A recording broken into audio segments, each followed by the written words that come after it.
And God heard the voice of the lad. Then the angel of the Lord called to Hagar out of heaven and said, What ails you, Hagar? Fear not, for God has heard the voice of the lad where he is. Arise, lift up the lad and hold him with your hand, for I will make him a great nation.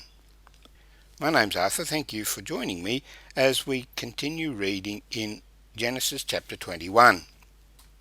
God had promised Abraham many, many descendants, and his name was changed to Abraham because he would be the father of many nations. But at that stage he had no children, and he had taken Hagar, the maid of his wife Sarah, as a wife and borne Ishmael. But this was not God's plan for the line of descendants to occupy the land that he had promised. God's intention was that it would be Sarah's son who would provide the line, the nation that would occupy the land of Canaan. So Ishmael grew, and Abraham loved Ishmael and taught him many things. But in God's time, when Abraham was 100 years old and Sarah was 90 years old, God provided Sarah with a son, Isaac. And when Isaac was weaned, Ishmael mocked him, scoffed at him.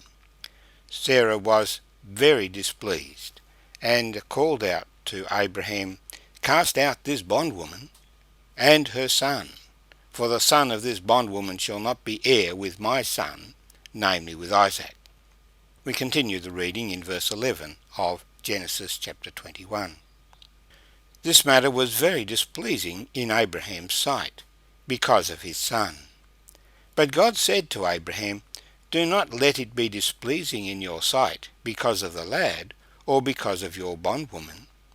Whatever Sarah has said to you, listen to her voice, for in Isaac your seed shall be called. Yet I will also make a nation of the son of the bondwoman, because he is your seed. So Abraham rose early in the morning, and took bread and a skin of water, and putting it on her shoulder, he gave it and the boy to Hagar, and sent her away. Then she departed, and wandered in the wilderness of Beersheba. And the water in the skin was used up, and she placed the boy under one of the shrubs. Then she went and sat down across from him at a distance of about a bowshot, for she said to herself, Let me not see the death of the boy. So she sat opposite him, and lifted her voice, and wept. And God heard the voice of the lad. Then the angel of the Lord called to Hagar out of heaven, and said, What ails you, Hagar? Fear not, for God has heard the voice of the lad where he is. Arise, lift up the lad, and hold him with your hand, for I will make him a great nation. Then God opened her eyes, and she saw a well of water, and she went and filled the skin with water, and gave the lad a drink. So God was with the lad, and he grew and dwelt in the wilderness, and became an archer. He dwelt in the wilderness of Paran, and his mother took a wife for him from the land of Egypt. And may the Lord bless his word to us. The thing that strikes me here is the expression, God heard the voice of the lad. The story seems to be about Hagar, but it's really about Ishmael. Ishmael had seen his father Abraham call upon God. Now it's time for him not just to rest on Abraham's laurels, but to call upon God himself. And no doubt this is why God had allowed this terrible situation to arise, that Ishmael might know that he belonged to God, and that God was his support. Without God, he was dead. So Sarah has said, Cast out the bondwoman. Abraham, though displeased because he loved his son, and had prayed for his son, and knew that his son would become a great nation, and God assured him of this yet again, yet he obeys the Lord, and takes notice of what Sarah has said, because God's promise was originally pointed to the descendants of Sarah receiving the land. And so God says to him specifically, "Listen to her voice, for in Isaac your seed shall be called." In other words, the descendants who will occupy this land will be the descendants of Isaac, not the descendants of Ishmael.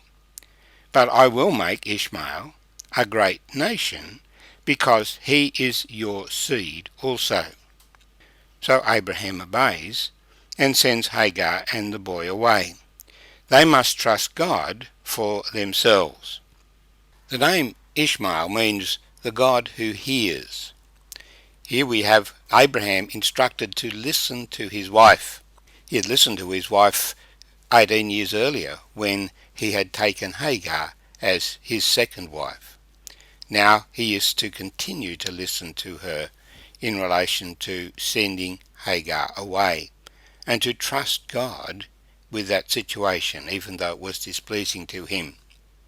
But Hagar also knew, because the Lord had told her, knew that Ishmael means the God who hears. Well, they don't know where to go, and they wander in the wilderness until the water is used up. And it seems Ishmael is particularly affected, and Hagar feels he is about to die. She doesn't want to watch the death of her son, but she goes apart and weeps. She could have recalled what God had said to her maybe 18 or 19 years earlier. "You are with child and shall bear a son, and you shall call his name Ishmael, because the Lord has heard your affliction. He shall be a wild man. His hand shall be against every man, and every man's hand against him, and he shall dwell in the presence of all his brethren." Ishmael would be a great people dwelling in the midst of his brethren. And indeed we find that is fulfilled, for when we come across the Ishmaelites in the story of Joseph, they are mixed in with the Midianites. So the group is called Midianite traders, it is called Ishmaelites. Midian being another son of Abraham, born after Isaac. But despite that previous encounter with God, this present situation is overwhelming to Hagar. And so the Lord rebukes her. "What ails you, Hagar? What are you worried about? Fear not. God has heard the voice of the lad where he is." So while Hagar is weeping, Ishmael is praying, and God provides an answer to Ishmael's prayer through his mother, instructing her to get up and get going. And when she stands up, well, there's a well there right beside them. It had been there all the time, but because of her negative attitude, she had not seen it. She was not expecting God to provide water for her in the wilderness. But God is the one who provides all that we need. And in any situation that we're in, Paul assures us, "There's no temptation taking you, but such as is common to man, and God will, with the temptation, provide a way of escape that you can endure it." The well was there all the time. She just had to open her eyes. And when God spoke to her, then her attitude changed, and she could see the well, and she could give water to her son. Now we're told specifically God was with the lad, and he grew and dwelt in the wilderness and became an archer. His mother provided a wife for him from Egypt. And so Ishmael would become a great nation, and is part of the Arabic people to this day, mixed in with the other descendants of Abraham.